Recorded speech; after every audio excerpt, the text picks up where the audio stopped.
y'all excited to be here this morning? Amen. I tell you what, anytime I get to go to church, and we visit a lot of church, I get excited. It just, the singing this morning, brother, y'all were singing the songs I like. I like praise and worship sometimes, but those old songs, they just talk to our heart. You know, you can go to a rally, and I mean, you'll see some of the roughest, toughest guys, and men and women out there, and they're singing praise and worship, and you'll see them there talking to each other.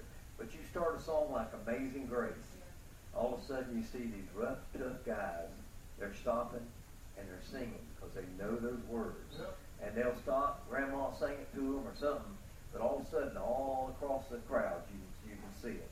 But it's just wonderful. I tell you, I want to thank y'all for the stuff y'all donated, the jackets, the socks, all that kind of stuff. That was just wonderful.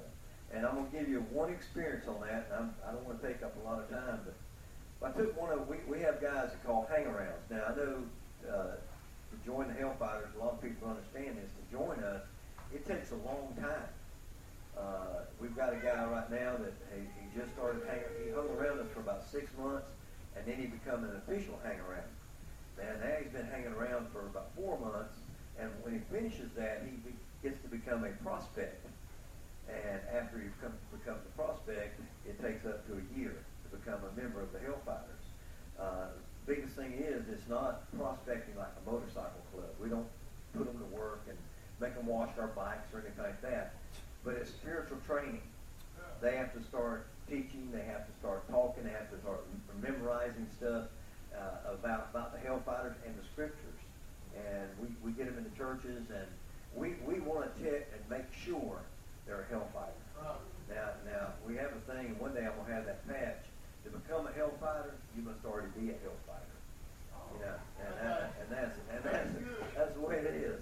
But I want to thank y'all this morning. But the other night we went down to a park, and I'd taken my hang-around Andy. He went down there for the first time to work with me with the homeless. And I seen one of the regulars sitting in the park. It was a woman. She's probably 50 years old.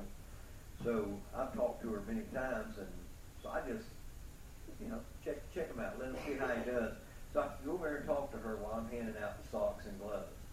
Well, when he come back, he said, "Brother, I don't think I can do this. This is," because here's a woman that's 50 years old. She was trying to convince us that all the phone lines out on the beach are dead because that's where her family's at. And every time she calls, there's no answer. She said, the phones just don't work out there, so don't try. I've been trying for 6 months, and they're just out of order out there. They don't work on the beach. The family won't have anything to do with it. Well, we gave her blankets and gave her some socks and stuff like that to keep her warm. Well, the other night, me and Troy, Hellfighter Troy, went down there, and we're going out through the woods, so that's where they're at. We have to go out into these deep woods and we try to find them.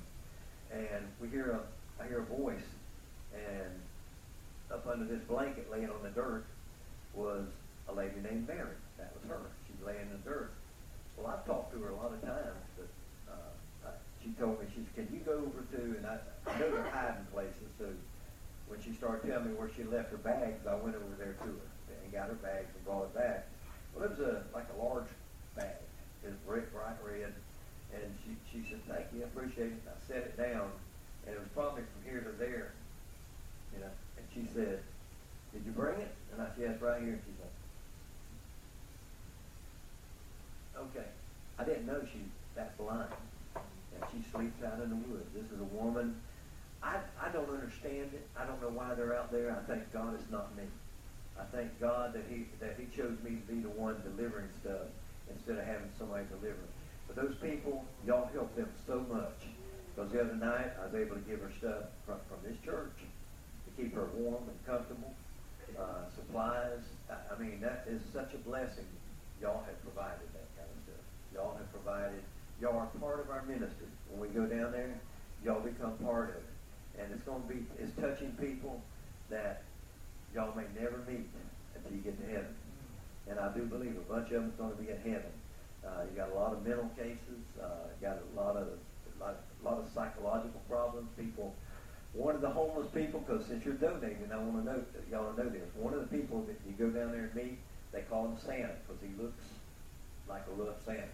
Looks like Bad Santa in the movie Bad Santa. But they call him Santa. His name's Dale.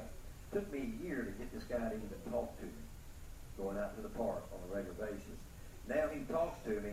He probably hasn't had a bath in 6 months to a year. Now, where he sleeps is behind a lawyer's office in the dirt. I mean, he just lays there on the dirt. The only blankets he gets is from the hellfighters. But when he lays there, if he has to use a restroom, he just uses it. Wallers around in it. You can smell him from a good 50 feet away. When you get out of the van or off the bike, you will smell that man. But, I kept wondering, what would cause a person to be that bad off? Because when he started talking, he makes a little bit of sense. But somebody finally said, well, his story is that he was driving home one night from work late, getting it down the road, had his wife and kids with him, and he had a wreck. And it was his fault, but they were all killed. Said he left his house that night, went out to McKenzie Park, and he's been there ever since. He had a nervous breakdown, and there's no programs for him because he has no ID, and he's not seeking it. He doesn't even, he's out there. But he lives right there in that park, in the woods, surrounded behind buildings. But that's the cases we're dealing with. So a lot of people say, you enable them by doing this stuff. No, I'm trying to keep them warm so God has time to work with them. If I can keep them alive, God still has time. But the first 4 months of this year, 21 homeless people died in Panama City. 21 died. No, most people don't even know about it. Some of them were meth addicts that drowned. Some of them were hit by cars. Several of them have heart attacks because the stress of their bodies finally gets to them. But I'm telling y'all that because y'all gave us such gracious donations. I was just, wow, man, this is wonderful. When David's bringing them, I'm like, kidding me, wow, this is great, But thank y'all so much. But at this time, I want to tell you, Hellfighter David's going to be doing the speaking, and I tell you, I thank y'all for allowing him to be with us. I know he misses the church a lot. In fact, when he first started coming, he said, someday I got to go back to my church. But I can tell you, we have got some of the greatest Christians, and I'm not saying that prideful or we're up there. I'm just telling you, I am just so proud, just like a pastor's proud of his people. I am so proud of this group. We work together, we minister together, and it's just a wonderful thing. David coming in our group, I can tell you, he's one of the most consistent Christians. He drives me crazy because he doesn't get upset. When I'm bringing problems to him, I'm needing somebody to, like, yeah, you're right. What we need to do is just slap him upside the head. But no, he's always got that calm demeanor. I don't know how he does it, but y'all are blessed. Y'all are blessed to have this man coming to your church. I tell you, he is a true hellfighter. So this time, I don't know what all he's going to be doing this morning, but Hellfighter David, come on up here. All right,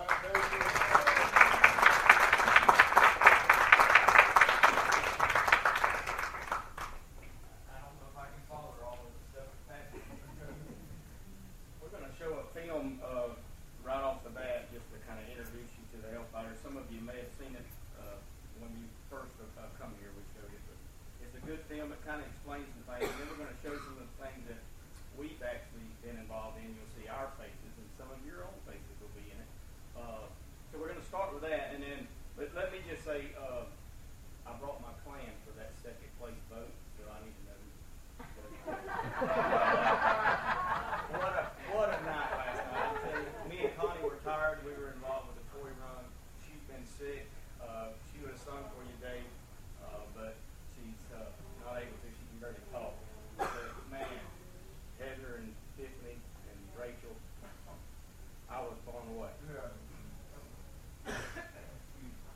But this color on the walls, brother, it don't make any difference. God's here.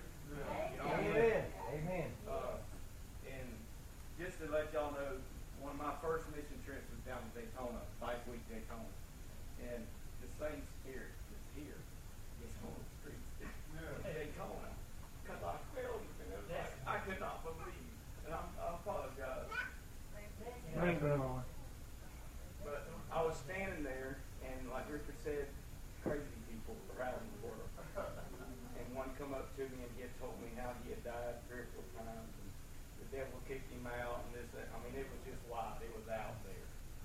But the Spirit of God was so strong, standing on the sidewalk in Daytona, and that's what it's about. Because I love to just come up to people and say, "Hey, I'm David Nelson from Chipley Hut Fighters, and Jesus loves you." Wow. That name that we sung about a while ago, it has so much power in it. Amen. And so thankful that we got a visitation today. Because I'm at home, and it's like some of the churches we visit, guys, it's not like this one. And Amen. I'm very, very proud of everything and to be a part of you guys. But y'all blew me away. When I come in to do some work, the box was full of toys, and Heather said there's some coats, and I had no idea she was talking about a serious amount of coats. I could barely get them all in the truck, and socks. Thank y'all so much for that. Let's get the film started.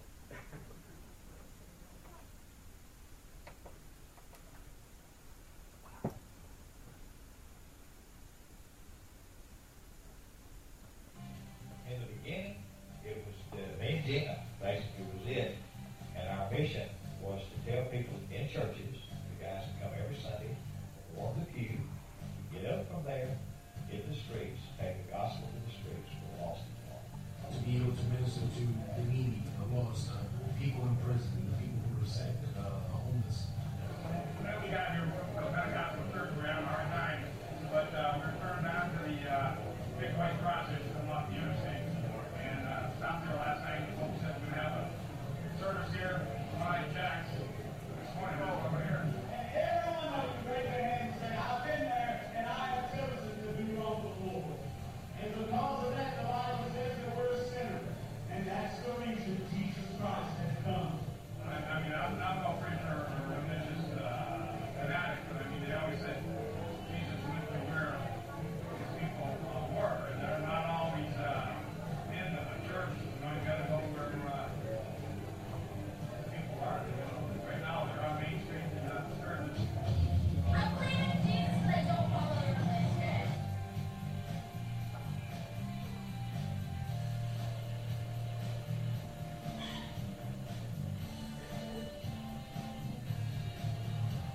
You know, we have people have come here, you know, that we have reached out to, you know, and we have, you know, over and over, you know, some of them have walked away and then they came back, you know, and then again, and they came back, and, you know, the third time, fourth time, you know, that's when they received the Lord. This morning, I feel like I've changed.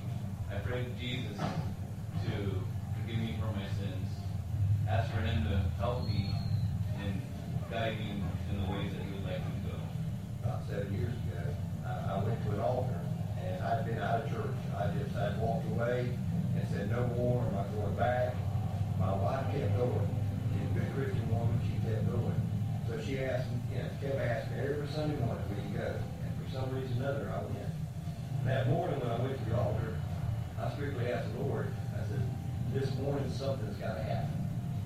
I said, I've got to be that new creature that I've read about, because the addictions, the habits, bad habits I had, I need those to go on where I do not have that desire. And that morning I got up, and I can say there was a new desire.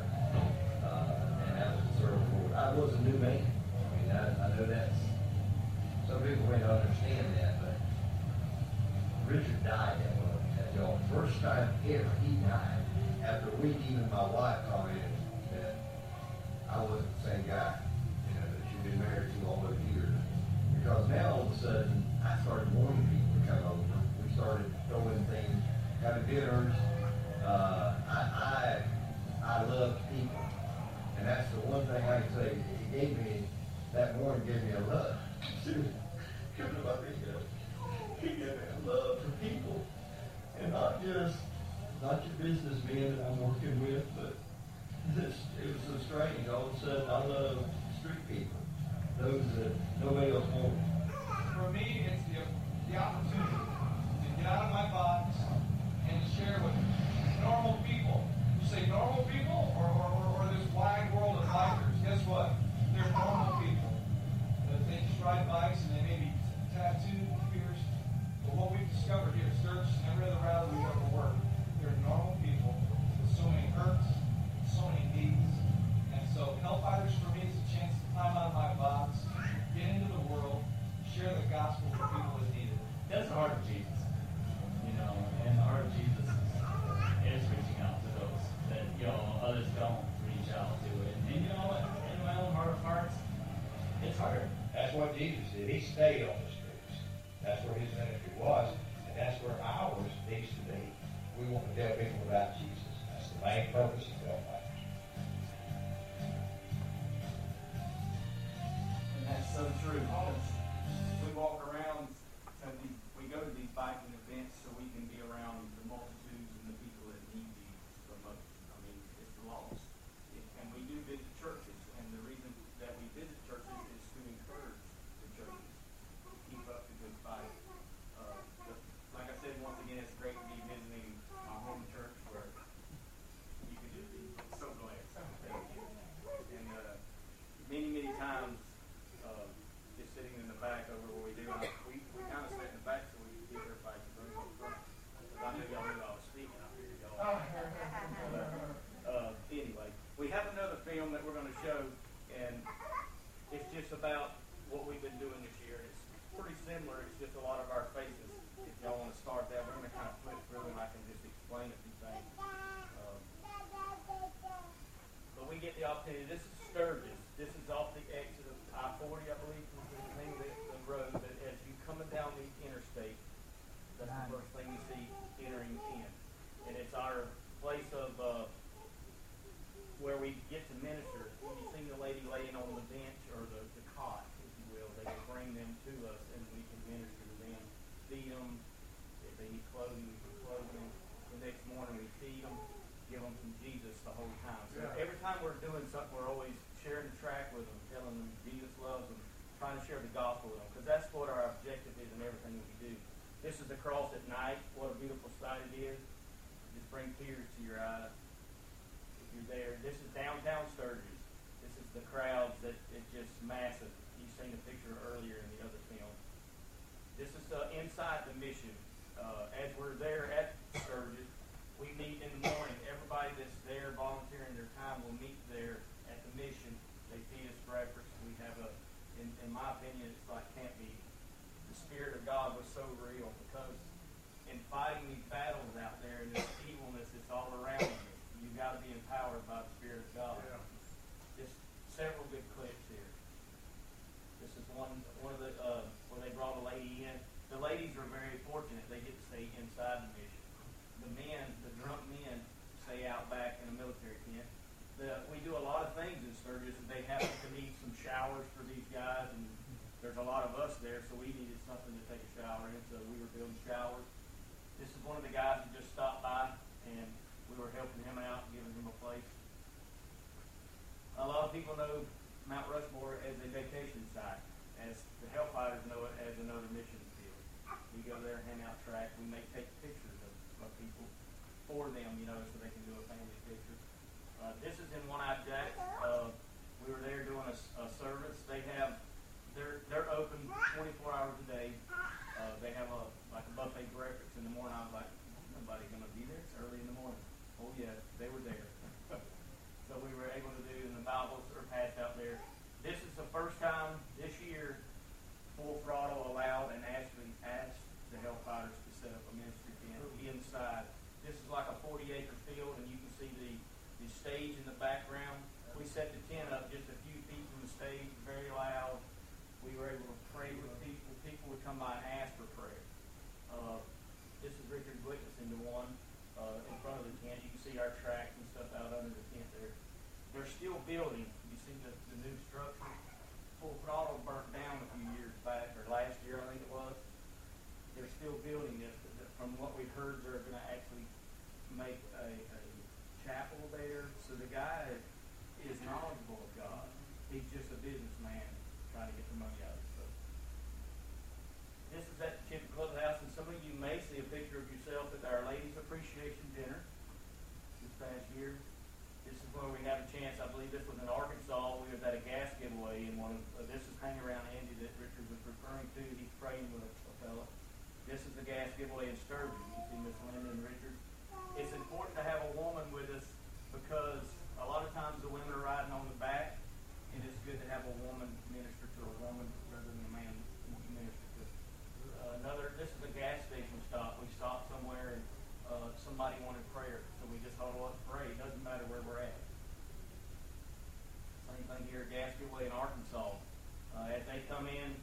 Troy's pumping the gas, Jonathan's actually praying for the guy. Same thing here. You can see Wiley on the other side. Hang Around Andy was in this bay that you can see him, and it was the funniest thing because he's so on fire. He's a new convert. So he's been going to church for years, but he's been playing church. He's over here in this line, and we talked about this in Sunday school. He's hollering out, "Hey, if you want to get your prayers answered, this is the line to come in." And I'm over there next to him, and I'm like, "Okay, my prayers don't count." But another instance, we get to pray. It's just wonderful to be able to be in that position to pray for people. Same here again. Arkansas, what we did is they put $2,000 on the pump, I believe was the amount, and we just pumped gas and prayed with people till the gas money was gone. It took 3 hours, by the way. Miss Linda here sharing with one. This is Arkansas again with the gas giveaway. A lot of them are like, what is the catch? You give away free gas. And there is no catch. Jesus loves you. It gives you that opportunity. So it's just a wonder. This is at Pine Ridge. In the Dakotas there, and we have a chance to go there every year, and they have their big powwow at the same, for some reason it's the same time of year. We were blessed to go, and these guys, from what we found out, these aren't costumes. This is real live Indians. We would think they're just dressing up. We were at the parade route here, and the children and the poverty level would blow Holmes County out of the water. If you think Holmes County has a poverty level. Amazing. We were able to just tie balloons, share tracks. I think we get snow cones, hot dogs away to the kids and stuff. And of course, everybody wanted them for free. But it just enables us to share the word with them in a tract or a Bible or whatever they might need. This is downtown Sturgis. You see the signs. This is the guy in the real bright yellow shirts, Crosswalker Bob. He goes around the world carrying crosses around, and he gives us an opportunity to walk and carry crosses. We're holding signs and walking through all that crowd with crosses. You can see Wiley carrying one. He's 80, fixing to be 81 in December, or this is December, in just a few weeks. Fixing to be 81. He wanted to carry one so bad, and I started out with it, and I told him, I said, I'll let you carry it if you promise, because he's 81. Of course, I try to stay up with him. I said, if you promise me when you get tired, you'll give it back to me. Because I knew he wasn't going to leave, and he wouldn't be satisfied if he couldn't carry that cross. And you can ask him after service. Very humbling experience to carry a cross downtown service. Very humbling. Just one of me doing it, but just to feel God's love, and as you're going through, people are looking at you like you're strange. But what an experience! This is where every so many feet will stop and stand the crosses up, and somebody will be like street preaching. They'll share the gospel with people, whoever's in front of you, no matter where you're at. They'll stop at a certain point, and it gives you a little break from dragging a cross. And keep in mind, as we're carrying a cross, we're not all beaten. We just got up that morning, had breakfast, and we went and carried a cross. Jesus was beaten down, spit on. Of course, a lot of them yell different things at you and stuff, but nothing what Jesus did. You can see the Hell's Angel, the one on the bottom here with his 3 teeth. That's a Hell's Angel. So they're all hanging out there, and we're just walking along, and we just share the gospel with them. Sunday school, we have a Sunday school, just different ministries we have. This is inside our clubhouse. We have a Sunday school every Sunday morning at 8 o'clock. And it looks like I'm teaching. This is the class, of course, so we have a good crowd. We had the opportunity at a school in town in Chipley needed some equipment, athletic equipment, so we were able to donate some balls to them. High school. This is at the Chipley High School. We're still able to go into churches, I guess, because we're not affiliated really with a church. Some of the churches aren't allowed, but in a motorcycle group, we're allowed to go in. You'll see a picture with the bikes up on the stage. We get to share tracts and Bibles in the churches until they tell us to stop. We'll keep doing it. This is in McKenzie Park, actually, down at Panama City, that some of the homeless and down there on the giveaway and doing things. And I had the opportunity last year, I want to say it was a Sunday afternoon, cold, come home from church, and they said, let's load up and go down. Went down, and I go down, and they said, I think somebody's out there in that field, and there was just a blue tarp in the middle of the field.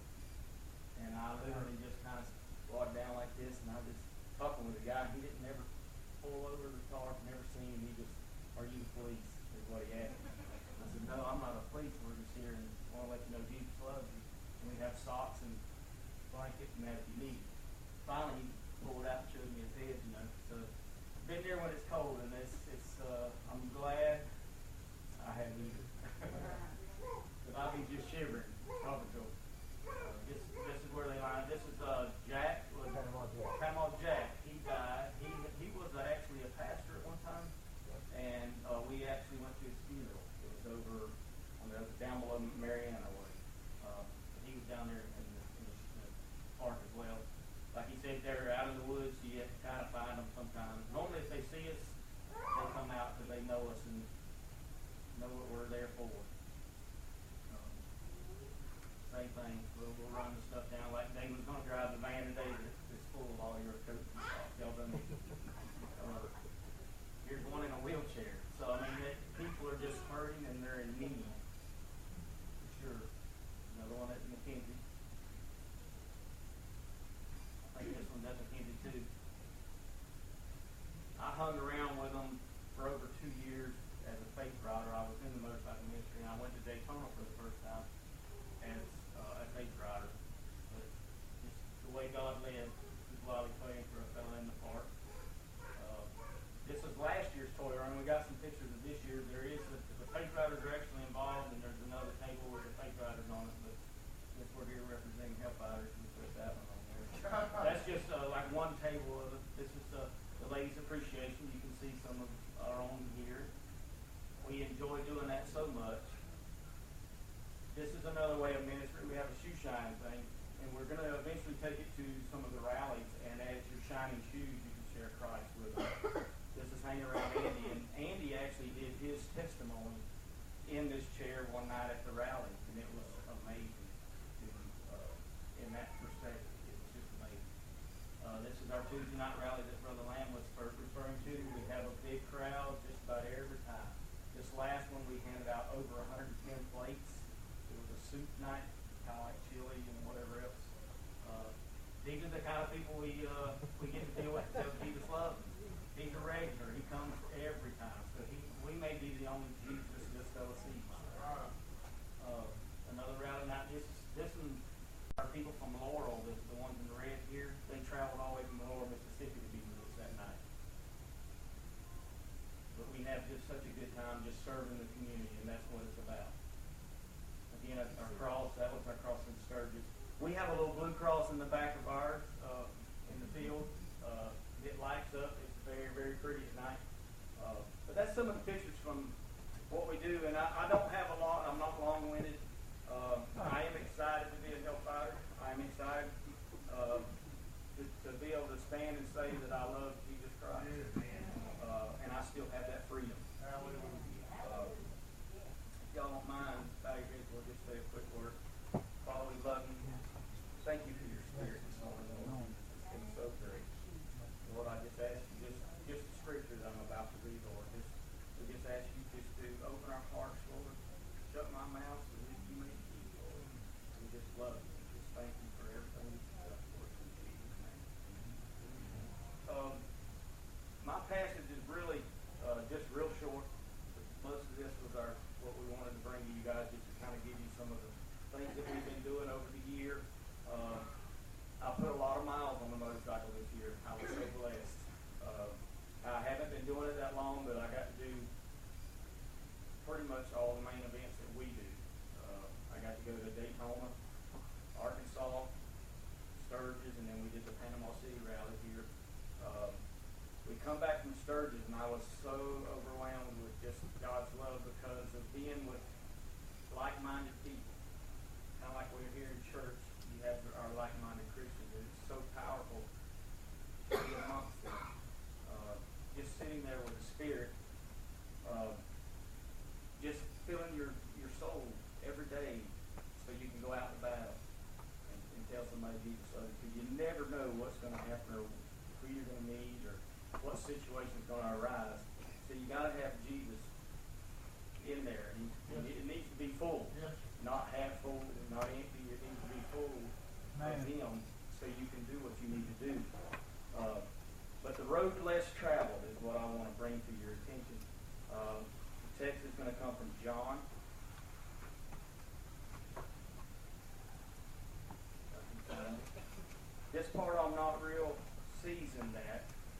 my name has been in the bulletin as a guest speaker before. So, I told him one more time it'd be Dr. Davey, probably. Connie calls me Davey. Chapter 4, and we're going to start on verse 1. We're going to read just down just a little way. When therefore the Lord knew that the Pharisees had heard that Jesus was making and baptizing more of the disciples than John, although Jesus himself was not baptizing, but the disciples were, he left Judea and departed again into Galilee, and he had to pass through Samaria. So when he came to the city of Samaria, called, is that Shahar? I don't know the way it's pronounced. Near the parcel of ground that Jacob gave to his son Joseph. And Jacob's well was there. Jesus therefore was weary from his journey, was sitting thus by the well, and it was about the 6th hour. Okay. We're going to take that from there. So as it's saying, Jesus traveled, and Brother Hugh was talking about that before. He traveled around, and Richard on the Hendricks was saying that Jesus was in the streets. Jesus walked everywhere he went. He was sent home from Jerusalem, and from what the study stuff says, the route that he took was not a familiar route for them. They didn't do it because the Jews didn't like the Samaritan people. And how many times are we out there in the world and we run across people that we don't particularly care for? Come on, brother. But Jesus still loved them. Amen. And he didn't take a shortcut. He went that route. Yeah. We went to Sturgis, and I kind of I can just picture Jesus just walking on. He's sitting there, and not only did they didn't like the Samaritans, she was a woman as well. Yeah. Back in that day, that wasn't something that happened very often. They didn't address the women. The women was beneath them, if you will. And that's not what I'm focusing on by no means, but just bringing that to your attention. It was a lot different back then. Yeah. But Jesus, he loved everybody. It doesn't matter if she was a woman, if she was a Samaritan. It didn't matter. And that's what we're trying to portray out there in the mission field that we go to. That Jesus loves them. It doesn't matter who they are, what color they are, woman, man, child, even the shims we call them, or the ones that they're trying to make a new bathroom for. Yeah. We still love them. Come on. God loves them. And he can change them. Amen. The way he needs them to. But it says that he was there about the 6th hour, which is about 1 o'clock or so, if you go back in history time. Not only, it was odd that he was sitting down and resting, and he had sent the other disciples into town to get some food. While he was sitting there, the woman come to draw some water, and it was kind of like some of the bars you hear about, bring your own bucket. Because the well was there, but they didn't have a bucket on the screen or nothing like you would think. They all brought their own, and normally the women would do this together in the morning and in the evening. So being at lunchtime, it was kind of odd for the lady to be there anyway. Come on. But Jesus was there. The woman showed up. Of course, Jesus being Jesus, what did he do? He had to share the gospel with them. Yeah. So then she runs back and tells everybody. But I just wanted to share that with you, that it doesn't matter what the people look like. What you've seen, we've got some rough characters, and some of the people are there on a mission trip. We've rescued a lot from there and helped them find their way back to an airport so they could get home.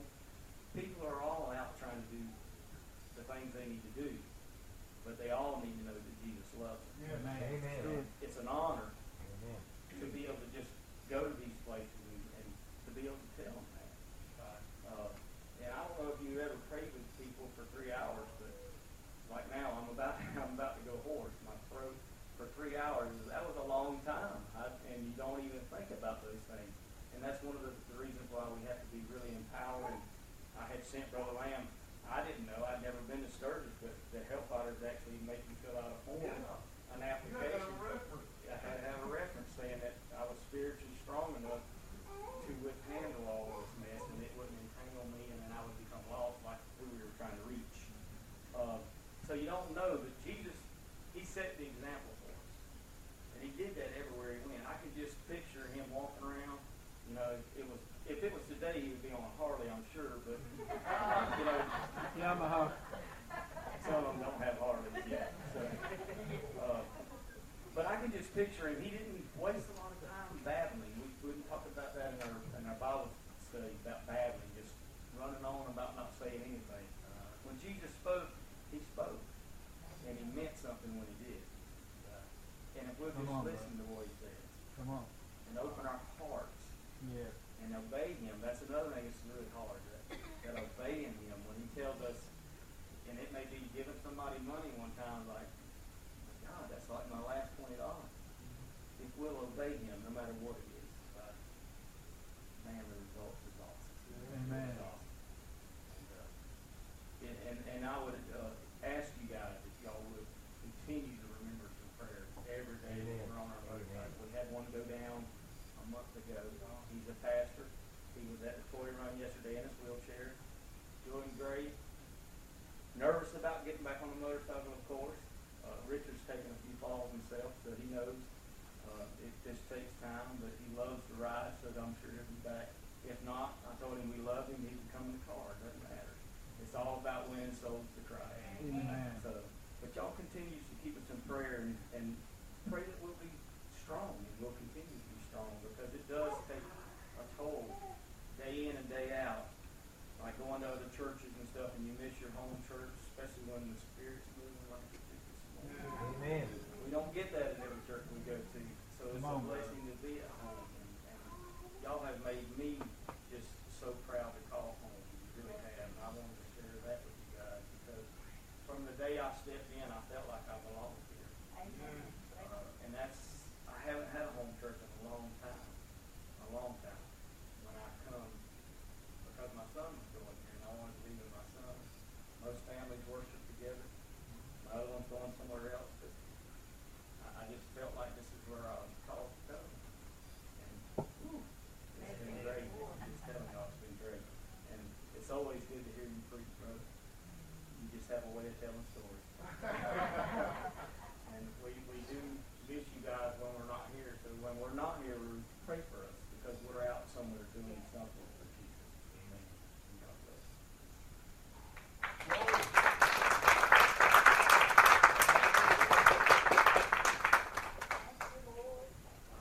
They don't quit. They minister. And that's what it's about, is touching the hearts and lives of people. We're going to do several prayers here in just a moment, and we're going to take up an offering at the very end. But this morning, if for some reason you're here, you know that you're not where you need to be with God, we'd be doing you so wrong by not giving you that opportunity. Amen, brother. Because it's about Jesus. Amen. What it's about. The one reason why that gal came by herself was the bad reputation that she had. Amen. This morning, it doesn't matter what your reputation is, he loves you. Amen, brother. Y'all stand with me this morning. And we won't wait long, but if you need him this morning, you're not where you need to be, I want you to come. Father, in Jesus' name, Lord, I pray this morning, if there's somebody here that's struggling with their faith, and God, they recognize today that they're not where they need to be now. They've wandered away. Lord, I pray today they know that they can come back. They've just got to call on them. Lord, we ask you, Lord, to keep calling them and keep loving them. Give them the strength and the boldness today to come forward. And Lord, we're just join together with them in prayer. In Jesus' name. As you are praying, your head's about, if you need him this morning, you're not where you need to be. You know it. And you just, I'm telling you, things not going to get better for you. Come on. You just need to surrender to him. This morning's your morning. Come on. Come on. Hallelujah. Hallelujah. Glory, glory, glory. Thank you, Jesus. Thank you,